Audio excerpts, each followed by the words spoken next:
It's you. Yeah, I'm James.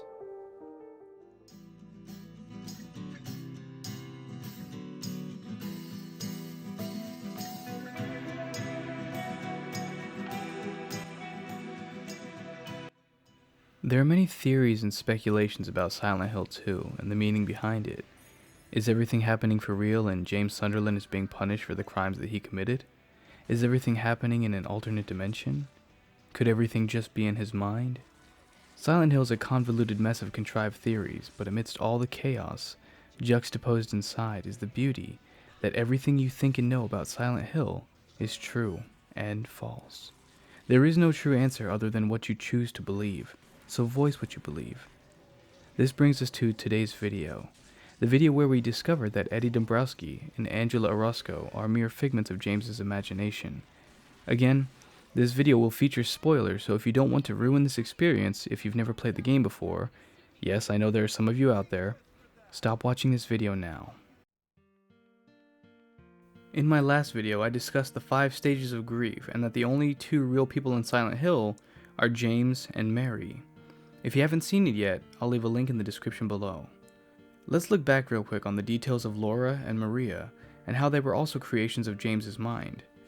Laura is the love and kindness that James has remaining for Mary while she was bedridden. Small and constantly running from him, yet James always chases after her, trying to protect the last ounce of sweetness in his memories of Mary he had left. Maria is a much more dominant figure, constantly following James and leading him around. She represents all of James's selfishness and desires he had wanted instead of being stuck with Mary. So let's continue moving forward. The representations of both Angela and Eddie are that they have both committed some kind of crime, some kind of murder, yet you, the player, finds one to be absolutely justified and the other to be absolutely disgusting.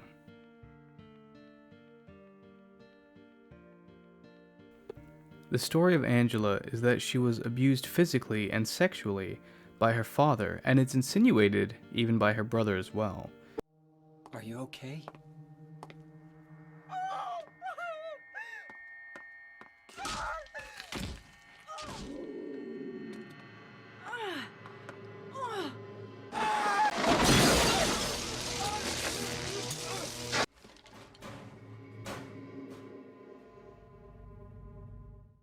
There are many other breakdowns of her background and of Eddie's as well, so I won't go too much into detail other than their tablets. There are 3 tablets that are needed to be found in the prison section of the game: the gluttonous pig, the seductress, and the oppressor. Now there's a common misconception that the tablet of the seductress is Maria due to her overtly sexual nature, but more evidence actually equates this tablet to Angela, not as a seductress, but an unwilling seductress. Each tablet has an image on it referencing an Aztec deity. This one references Maya Hule. Well, I think you're pronouncing it wrong. Maya Hule was shown to have a thorn in her hand, Angela's knife, which was a symbol for a ritual of auto-sacrifice, otherwise known as suicide.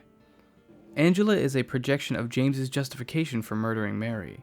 She was suffering. She was in pain. He performed a mercy kill on her to put her out of her misery, right? No one would see anything wrong in that. James is a hero. He loved Mary so much that he broke his own heart to end the suffering of his wife. As a player hears about Angela's background and why she came to Silent Hill, the player is in complete agreement with Angela, and for good reason. It's definitely an extreme situation, and anyone who would sexually assault any woman deserves punishment. Yet, we still find Laura contemplating suicide in the mirrored room. She killed the monster that was torturing her. Shouldn't she be free from him now? If James killed Mary 3 years ago and he's now able to act on his desires, why is he still searching for Mary? There's also speculation there of why didn't the police arrest James?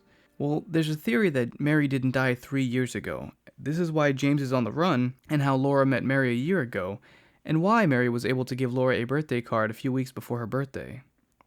Eddie ran to Silent Hill to escape and hide from the police because he killed a dog and shot the owner in the leg. Immediately we feel that Eddie's crime is unforgivable.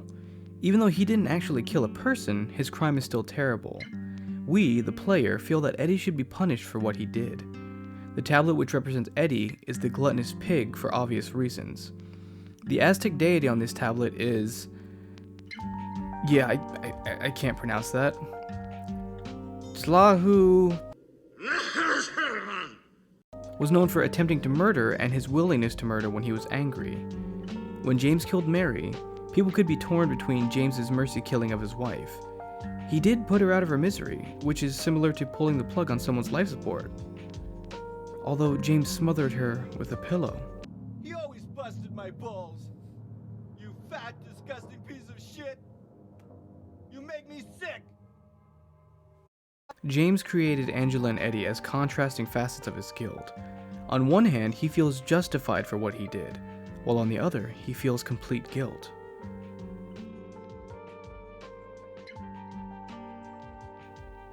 This finally brings us to James and the final tablet. The oppressor is the deity... good luck with that one. And she represents filth, Mary's disease, vice, murder, and sexual misdeeds, cheating on Mary. But she also represents forgiveness. This could be interpreted as Mary forgiving James for his crime, or James forgiving himself.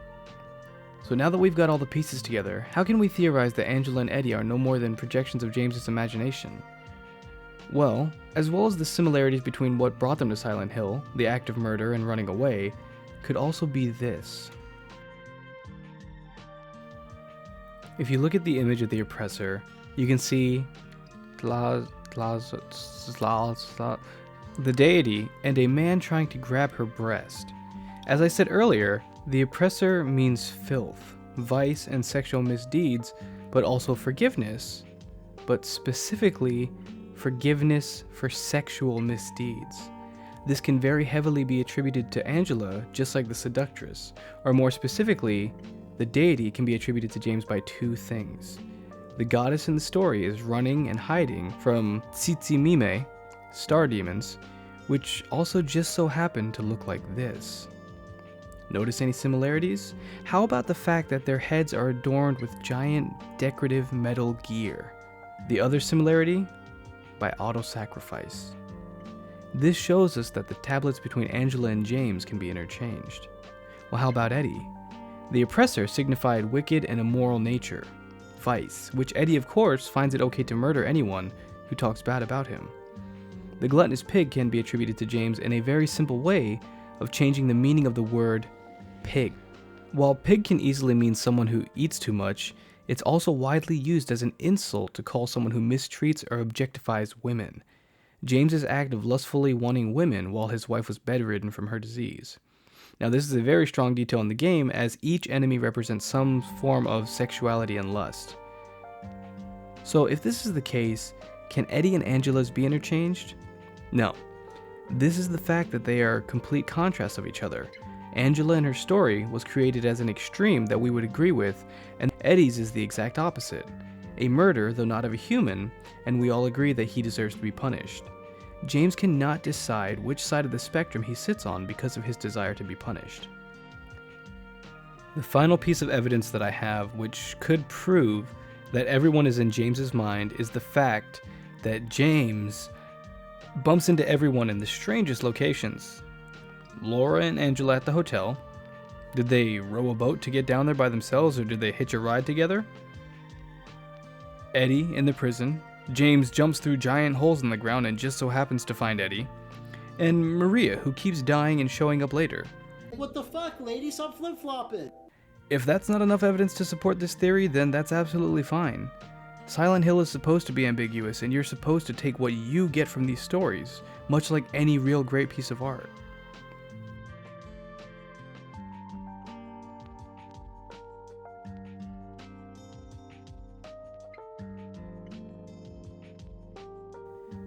Thank you guys so much for watching and for listening to me ramble.